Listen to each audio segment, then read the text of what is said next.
Senator Ernst. Thank you, Mr. Chair, and thank you, Secretary Phelan, Admiral Kilby, and General Smith for being here today and for your service to our nation.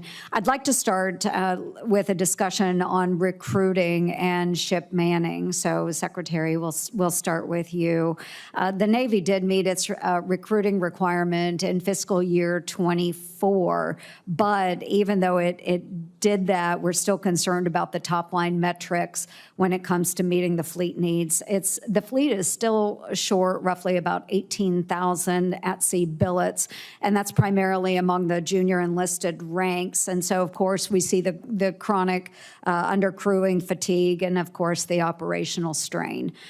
So there was a GAO report in 2024 that flagged some really unusual or troubling data practices where our junior sailors are being counted in senior billets, which does inflate our readiness metrics. And I believe the report stated it was by 23%. So it does undermine transparency, and it makes it really difficult for us to do our congressional oversight. So, Secretary, what specific actions are you taking to close the manpower gap and restore the transparency in how the Navy is reporting its personnel readiness to Congress? Thanks for the question, Senator Ernst. So I have not seen that GAO report. I will get it and come back to you with that, so I'm unaware of it. Transparency is something we are working on very hard. I've learned in my first 70 days here that if I don't ask the question and then the other 4 questions that are going to follow it, I don't get the information I need. So we need to be transparent with you. I'll ask Admiral Kilby maybe to comment on this specifically because I'm not specific around it, but I can just tell you in terms of the gaps that you mentioned, we were at about 23,000, I think 2 years ago, 20,000. We were hoping for fiscal year 25 to be at 18,000 in terms of shortage, but our recruiting numbers are up pretty significantly.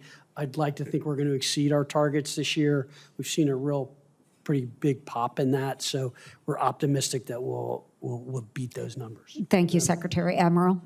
I just add to what the Secretary said. We really drained our reservoir, which is called the Delayed Entry Program, DEP, to 12%. It's now at 32%.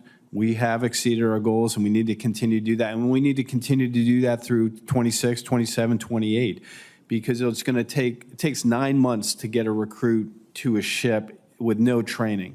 And so we're seeing that curve start to kick in. When we testified before the hack, we were at 23,200 gaps. Today, 22,900 gaps, so trending in the right direction. But we are focused on this every day. It is this, of the 3 things I worry about, it's number 2. Okay, we've really got to close that up, and we'll follow up with you on that. General Smith, you have consistently within the Marine Corps met your recruiting goals. Can you talk about the success of the Marine Corps and how you've achieved that? Senator, I can, and thanks for calling that out. I'm very proud of our Marine recruiters. The way we do it is Marines don't fail. We make our mission. We give our recruiters a mission. We hold them to account for that mission every month. They are required to recruit 3 individuals, and when they don't make it, we give them counseling, and if they continue to not make it, we replace them. Recruiting is our lifeblood. We place our best and our brightest on recruiting duty, and we reward them with a duty station preference, promotions, and awards when they do successfully complete their recruiting mission. And it's a simple fact. We're Marines. We don't fail. Well, thank you. We do appreciate that. And thanks for meeting those recruiting goals and inspiring those generations that are joining into the Marine Corps. So I really appreciate that. I do have it's called the SERVE Act, and it provides a pipeline for young Americans to go into our service branches, and we hope we can get that included in this year's NDAA. I do want to talk very briefly, because I'm running out of time, I want to talk about auditing everybody's favorite topic. I love this topic.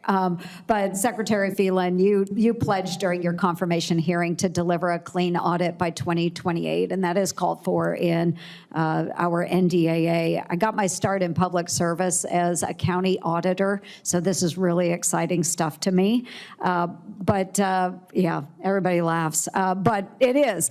So the Marine Corps has achieved a clean audit not once, but twice. Which is very, very good. It proves really that success is possible when you have really good leadership that prioritizes it. So, General Smith, what is the Marine Corps doing differently than our other service branches that has enabled you to meet this milestone, not just that once, but twice? Well, Senator, thanks for calling that out. I'm very proud of my Marines and the Marine Corps for passing an audit 2 years in a row. I can't speak for the other services. I can only speak for Marines. We're accountable. We started at recruit training. We started officer candidate school. You're issued a shelter half, 5 tent pins, 3 tent poles, and a guide wire. And when you leave the unit, you're expected to turn in your shelter half, 5 tent pins, 3 tent poles, and a guide wire. And if you don't turn it in, we NJP you, non-judicial punishment you, or we allow you the opportunity to replace that using your own money. But we hold people accountable, and this is American tax money, and it's not ours to tinker with. Yeah, as a logistician, I appreciate that. And Mr. Chairman, if I might, it may be over-exaggerated, but is it true that the Brits had said on your next joint training exercise, instead of sending your Marines, you send them your accountants? I'm not going to swear to that, man, but that may have been said. Really appreciate it. Thank you, gentlemen, very much.